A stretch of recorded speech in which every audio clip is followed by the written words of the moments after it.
नमस्कार, एक बार फिर से आप सभी का बहुत-बहुत स्वागत है हमारे यूट्यूब चैनल पे। आज फिर से मैं आप सभी के लिए क्लास 8 चैप्टर का नाम है कैसे, कब और कहाँ। आज हम चैप्टर 1 के बारे में बात करने वाले हैं। आज हम क्लास 8 के हिस्ट्री के फर्स्ट चैप्टर की शुरुआत कर रहे हैं। तो आप सभी इसे बड़े ध्यान से पढ़िएगा, समझिएगा और सुनिएगा क्योंकि आपके एग्जाम के लिए काफ़ी महत्वपूर्ण है। तो आइए शुरुआत करते हैं क्लास 8 चैप्टर 1 चैप्टर का नाम है कैसे, कब और कहाँ। हिस्ट्री के नोट्स और नए सिलेबस के हिसाब से बनाया गया है तो वेरी वेरी इंपॉर्टेंट रहेगा।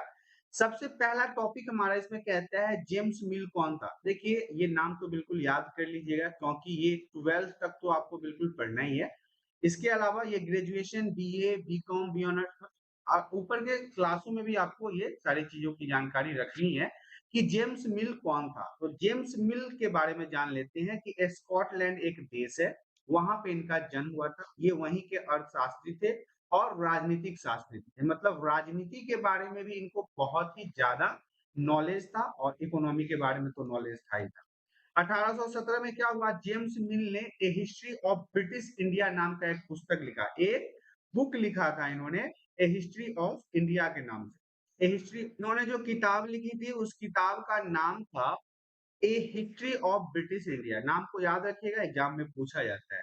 और इस किताब में मिल ने भारत के इतिहास को 3 कालखंडों में बाँट दिया। मतलब कि भारत के जो इतिहास की बात करें, पुराने समय की बात करें, तो जीएस मिल ने इसे 3 भागों में बाँटा है। पहले भाग में इन्होंने हिंदुओं को रखा है, दूसरे भागों में इन्होंने मुसलमान को रखा है और तीसरे भाग में इन्होंने ब्रिटिश काल को रखा है। देखिए, पहला हिंदू है, दूसरा मुसलमान है और तीसरा ब्रिटिश काल है। तो जेम्स मिल जो थे, वो स्कॉटलैंड में जन्म लिए, अर्थशास्त्री थे, राजनीतिक शास्त्री थे। 1817 में जेम्स मिल ने एक किताब भी लिखी, एक बुक भी लिखा, जिस बुक का नाम था ए हिस्ट्री ऑफ ब्रिटिश इंडिया। और इसके अलावा जेम्स मिल ने भारत के इतिहास, हालांकि ये एक इतिहासकार थे, राजनीतिज्ञ थे, अर्थशास्त्री थे, तो इन्होंने भारत के इतिहास को 3 भागों में बाँट दिया, जिसमें से भाग में बाँटने का क्या मतलब है कि पहला भाग इन्होंने इस तरह से बाँटा कि हमारे भारत पे हिंदुओं का राज। दूसरे में इन्होंने बाँटा कि कुछ समय तक हमारे भारत में मुसलमानों का भी राज था। तीसरे भाग में अंग्रेजों ने भी राज किया है, इसलिए इन्होंने पूरे भारत के इतिहास को 3 कालखंडों में बाँट दिया है। आगे की स्लाइड में बढ़ते हैं।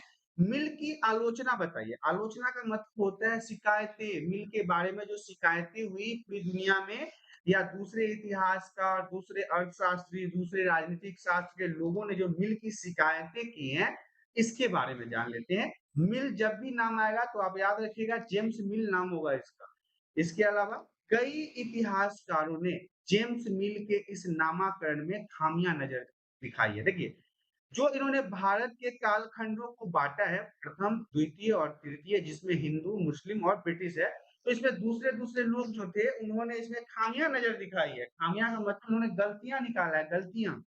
तो जेम्स मिल को लगता था कि जेम्स मिल अंग्रेजी शासन से ही भारत के लोग जो सब और शिक्षित हो पाएँगे। मतलब जेम्स मिल ऐसा मानते थे कि जो अंग्रेज का शासन था, हमारे यहाँ जो अंग्रेजों का शासन था, उसके बाद ही जो भारत के लोग थे, वो शिक्षित हो पाए हैं, सभ्य हो पाए हैं। उससे पहले वो अशिक्षित थे, पढ़े-लिखे नहीं थे। आप लोग बताइएगा कि क्या ऐसा होता था? क्या पहले भारत के लोग शिक्षित नहीं थे? इसलिए कई इतिहासकारों ने इनको गलत ठहराया। लेकिन वास्तविकता इससे अलग थी। भारत में शिक्षा और सभ्यता का विकास आज से हजारों वर्ष पहले शुरू हो चुका था। ये हम सभी जानते हैं कि हमारे भारत ने ही तो जीरो का आविष्कार किया था। आप ये कैसे कह सकते हैं जेम्स मिल की नहीं भारत में मतलब लोगों के पास शिक्षा तब आया जब अंग्रेज आए, ये गलत चीज़ है। देखिए, मुगल काल हो या मौर्य साम्राज्य हो, मुगल का समय हो या मौर्य का समय हो, भारत में शिक्षा जो था, ज्ञान जो था, वो कला हो, विभाजन हो, विज्ञान हो। देखिए, विज्ञान का ज्ञान हो या मूर्तिकारी का काम हो या किसी कला का ज्ञान हो या फिर शिक्षा का ज्ञान हो, ये सारी चीजें भारत में हजारों साल पहले आ गई। इसलिए उस काल को अंधकार भरा समय कहना बिल्कुल गलत होगा, जो जेम्स मिल ने कहा था। ऐसा ही कुछ हुआ था कि किसी खास तारीख से अचानक ये सारे हिंदू राजा को सत्ता जाती रही और मुगल साम्राज्य शुरू हो गया। मिल की आलोचना में ये सारी चीजें बताया बताया गया है कि हिंदू के हाथ से कैसे सत्ता निकलती गई और मुगल राजाओं के हाथ में सत्ता खसकती चली गई। इसके बाद मुगलों के हाथ से ब्रिटिश के हाथों में सत्ता आ गई। तो ये सारी चीज़ों के माध्यम से मिल की आलोचना बहुत सारी हुई है। अब हम मिल के अलावा और भी जो इतिहासकार थे और भी जो राजनीतिक शास्त्री थे या फिर कहिए कि जो ज्ञानी थे, उनके विचारों के बारे में भी जान लेते हैं। कुछ अन्य इतिहासकारों ने मतलब जेम्स मिल के अलावा अन्य इतिहासकारों ने भारतीय इतिहास को 3 अलग-अलग हिस्सों में बाँटा है, जिसमें प्राचीन, मध्यकालीन और आधुनिक भाग नाम याद रखा। देखिए, जेम्स मिल ने भी 3 भागों में बाँटा था, लेकिन उसने क्या किया पहले, दूसरे और तीसरे भाग में पहले में हिंदू रखा, दूसरे में मुस्लिम रखा और तीसरे में ब्रिटिश को रखा। लेकिन जो दूसरे इतिहासकार थे, इन्होंने भी 3 कालखंडों में ही बाँटा है, लेकिन पहले को प्राचीन के नाम से याद रखते हैं हम लोग, दूसरे को मध्यकालीन के नाम से और तीसरे को आधुनिक के नाम से हम याद रखते हैं। तो देखिए, आधुनिक काल की तुलना में जो मध्यकाल और प्राचीन काल था, वो काफ़ी पिछड़ा समझा जाता था, ऐसा माना जाता है। स्वाभाविक सी बात है, आज हम जितने अपडेटेड हैं, जितनी टेक्नोलॉजी के बारे में जानते हैं, आज से 500 साल पहले कोई तो नहीं जानता होगा, तो उसमें ये सारी चीज़ें थी ही नहीं। तो उस दौरान लोगों के पास वैज्ञानिक समझ नहीं थी, लेकिन हम गौर से अगर देखें, हम देखेंगे कि उस समय के जो महान वैज्ञानिक खोज उस काल में हो चुके थे, जैसे शून्य का खोज, बीजगणित का खोज, पाई के मान का खोज, खगोल शास्त्र के ज्ञान का खोज, ये सारी चीजें आखिर तो पुराने समय में ही हुआ था ना, अभी के समय में तो नहीं हुआ है। और इन्हीं सब चीजों के माध्यम से तो आज हम अपने टेक्नोलॉजी या फिर आधुनिकता को इतना बढ़ा रहे हैं। तो ये अन्य इतिहासकारों का मत था। अब हम बात कर लेते हैं प्रशासनिक रिकॉर्ड किसे कहते हैं। प्रशासनिक रिकॉर्ड भी एग्जाम में पूछा जाता है, पीवीआई रहेगा। प्रशासनिक रिकॉर्ड किसे कहते हैं? तो अंग्रेजी राज के समय जब अंग्रेजों का शासन, उस समय प्रशासनिक रिकॉर्ड से हमें उस समय के इतिहास के बारे में महत्वपूर्ण जानकारियां प्राप्त। जब हमारे भारत पे अंग्रेजों का राज था, उस समय अंग्रेज क्या करते थे? रिकॉर्ड रखते थे, हर एक चीज कागज में लिख के रखते थे। इससे क्या फायदा हुआ हमें कि हमें उस समय के इतिहास के बारे में जानकारियां मिलती है। अंग्रेजी शासकों का मानना था कि हर निर्देश, योजना, नीति, निर्णय, जांच आदि को स्पष्ट रूप से लिखित में रखना चाहिए। मतलब जो भी उन्होंने निर्देश दिया हो, जो भी उन्होंने योजना बनाया हो, जो भी उन्होंने नियम बनाया हो, जो भी उन्होंने निर्णय लिया हो या जो भी उन्होंने जांच करवाया हो, इस सभी को वो कागज में लिख के रखते थे। लिखित रिकॉर्ड रहने से उनका अध्ययन, उन पर उचित बहस संभव हो पाता था। जैसे अगर कोई चीज हम लिख के रख लेते हैं, तो बाद में उसे दूसरों के सामने रखने में भी हमें काफ़ी आसानी होता है। इसलिए अंग्रेजी प्रशासक हर आधिकारिक रिकॉर्ड को पूरी तरह सुरक्षित रखते थे। जितने भी कागज-पत्तर होते थे उनके पास, उनको वो सुरक्षित रखते थे। फिर उसके लिए उन्होंने अभिलेखागार भी बनवाए थे। अभिलेखागार में उन सारे कागज़ों को सुरक्षित रखा जाता था। लेकिन इन रिकॉर्ड का अध्ययन करते समय हमें एक बात का ध्यान रखना चाहिए, यह ध्यान देना होगा कि इन रिकॉर्डों में जो भी लिखा गया है, अभिलेखागार में जितने भी कागज रखे हुए हैं और उनमें जो भी लिखा गया है, वो अंग्रेज अधिकारियों की मानसिकता के हिसाब से लिखा हुआ है। मतलब अंग्रेज अधिकारी ने अपने हिसाब से लिखा है।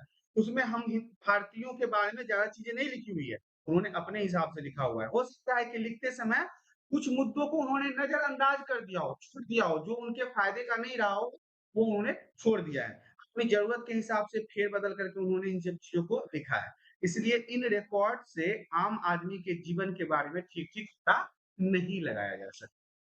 तो हम अगले टॉपिक की तरफ ध्यान देते हैं। अगला टॉपिक हमारा कहता है सर्वेक्षण से क्या अभिप्राय है? अंग्रेजों का मानना था कि किसी देश पे यदि शासन, किसी देश पर राज करना है, किसी देश को अपने कंट्रोल में रखना है, तो उस देश के बारे में अधिक से अधिक जानकारी होना ज़रूरी है, अधिक इन्फॉर्मेशन होना ज़रूरी है। इसीलिए 19वीं सदी में पूरे देश में विस्तृत सर्वे करवाया गया। किसने करवाया? अंग्रेजों ने करवाया। पूरे देश में, पूरे भारत के अलग-अलग कोनों में, गाँव, देहात सब जगह जाके सर्वेक्षण हुआ और ये सर्वेक्षण सिर्फ इंसानों का नहीं था, इस सर्वेक्षण में गांव-गांव में लोग गए, इसके बाद आबादी की सर्वेक्षण हुई, जाति की सर्वेक्षण हुई, संप्रदाय की सर्वेक्षण हुआ, प्राणी जात का सर्वेक्षण हुआ, पेड़ पौधों का भी सर्वेक्षण हुआ, सभी आंकड़े को इकट्ठा किया गया। इसी को हम सर्वेक्षण कहते हैं या फिर जनगणना कहते हैं। हर जन का गणना, गिनने की क्रिया को जनगणना कहा जाता है। और जनगणना भी इसी समय से शुरू हो गई। आज उन सर्वे को देखकर आपको पता चलेगा कभी भारत में वन संपदा कितनी संपूर्ण हुआ करती थी। अर्थात वन संपदा का क्या मतलब है? बहुत सारे पेड़-पौधे, चंदन के पेड़, मसालों के पेड़, लकड़ियों के पेड़ थे। अब उन सभी को अंग्रेजों ने क्या किया? बहुत ज़्यादा लूट-खसोट मचाया। तो सर्वेक्षण का फायदा है यही और सर्वेक्षण का मतलब भी यही है। अगला टॉपिक हमारा कहता है औपनिवेशिक क्या होता है। देखिए जब एक देश दूसरे देश पर दबदबे से जबरदस्ती किसी शक्ति के कारण राजनीतिक, आर्थिक, सामाजिक, सांस्कृतिक बदलाव लाता है, तो इस प्रक्रिया को औपनिवेशीकरण कहते हैं। जैसे कि भारत पर अंग्रेजों ने किया, हमारे यहाँ के जबरदस्ती हमको कंट्रोल में कर लिया, हम पे शासन करने लगा और जबरदस्ती अंग्रेजी जबरदस्ती हाफ पैंट पहनाना शुरू कर दिया, जींस पहनाना शुरू कर दिया, हमारी सभ्यता को खत्म करने लगा, अपनी राजनीति चलाने लगा। तो ये क्या कहलाता है? औपनिवेशिक। जब एक देश किसी दूसरे देश पर जबरदस्ती, दबदबे से, शक्ति के माध्यम से, पैसे के माध्यम से अपने देश की राजनीति थोपने लगता है, अपने देश की संस्कृति थोपने लगता है, अपने देश का खान-पान थोपने लगता है, अपने यहाँ का लैंग्वेज लिटरेचर थोपने लगता है, तो यही क्या कहलाता है? औपनिवेशीकरण कहलाता है। अगला टॉपिक हमारा इसी में कहता है हम अवधियां कैसे तय करते हैं। अवधियां मतलब याद रखिएगा टाइम होता है, मतलब समय होता है। तो हम अवधियां कैसे तय करते हैं? देखिए 1817 में स्कॉटलैंड के अर्थशास्त्री और राजनीतिक दार्शनिक जेम्स मिल ने 3 विशाल कालखंड जो उन्होंने अपने book A history of British India में लिखा था, उसमें एक किताब लिखी थी। इस किताब में उन्होंने भारत के इतिहास को हिंदू, मुस्लिम और ब्रिटिश इन 3 कालखंडों में बांट दिया था। कालखंडों के इस निर्धारण को ज्यादातर लोग ने मान भी लिया था। इसी तरह से हमारे इतिहास को जेम्स मिल ने 3 भागों में बांट दिया। पहले में हिंदू को रखा, दूसरे में मुसलमान को रखा और तीसरे में ब्रिटिश को रखा। तो इस तरह से हम अवधियां को तय करते हैं, जो प्राचीन इतिहास को 3 भागों में इन्होंने बांट दिया था। अब हम बात कर लेते हैं 1857 का विद्रोह जो है वो वीवीआई रहेगा। ये भी 2 पॉइंट हमने इसमें वीवीआई दिया है, बिल्कुल अच्छे से पढ़ लीजिएगा। 1857 का विद्रोह क्या था? तो देखिए 1857 का जो भारतीय विद्रोह था, भारत में ब्रिटिश ईस्ट इंडिया कंपनी के शासन के खिलाफ एक व्यापक लेकिन सफल विद्रोह था। देखिए बहुत बड़ा आंदोलन हुआ 1857 में। मंगल पांडे या फिर आप कहिए कि सिपाही विद्रोह, ये बहुत बड़ा विद्रोह था। हालांकि ये असफल हो गया, सफलता इनको नहीं मिली, लेकिन प्रथम स्वतंत्रता विद्रोह इसी को कहा जाता है, जिसमें ब्रिटिश राज की ओर से एक संप्रभु शक्ति के रूप में कार्य किया। विद्रोह क्यों हुआ था? तो यह ब्रिटिश इंडिया कंपनी जो थी, अंग्रेजों की कंपनी जो थी, उसके खिलाफ संगठित प्रतिरोध की पहली अभिव्यक्ति पेश की गई थी सिपाहियों के द्वारा।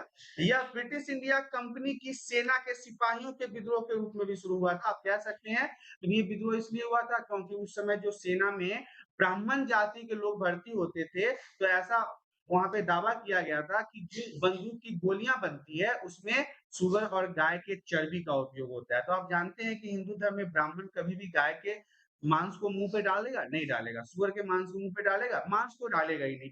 तो जब उनको ये पता चला तो मंगल पांडे जो वहां के ब्राह्मण थे, वो उन्होंने विद्रोह किया और इस विद्रोह में उन्होंने, हालांकि उनको असफलता हाथ लगी, लेकिन भारी खिलाफत हुआ था यहाँ पे। विद्रोह को कई नामों से जाना जाता है। इस विद्रोह को 1857 के विद्रोह कई अलग-अलग नामों से जाना जाता है, जिसे सिपाही विद्रोह भी कहते हैं, भारतीय विद्रोह, महान विद्रोह, बहुत अलग-अलग नामों से जाना जाता है। 1857 का जो ये विद्रोह था, वो भारतीय विद्रोह और स्वतंत्रता का प्रथम युद्ध कहा जाता है। इसको प्रथम विद्रोह के नाम से भी जाना जाता है। प्रकार से आपने देखा क्लास 8 हिस्ट्री चैप्टर 1 जिसका नाम था कैसे, कब और कहां। यहाँ पे पहला चैप्टर वो है जो समाप्त हो गया है। आशा करता हूँ कि वीडियो में दी गई जानकारी आप सभी को पसंद आया हो। जानकारी पसंद आया तो वीडियो को लाइक और चैनल में पहली बार आए तो चैनल को सब्सक्राइब कर लें, ताकि इसी प्रकार के एजुकेशनल वीडियो आपको हमेशा प्राप्त होता रहे। आज के लिए इतना ही, धन्यवाद।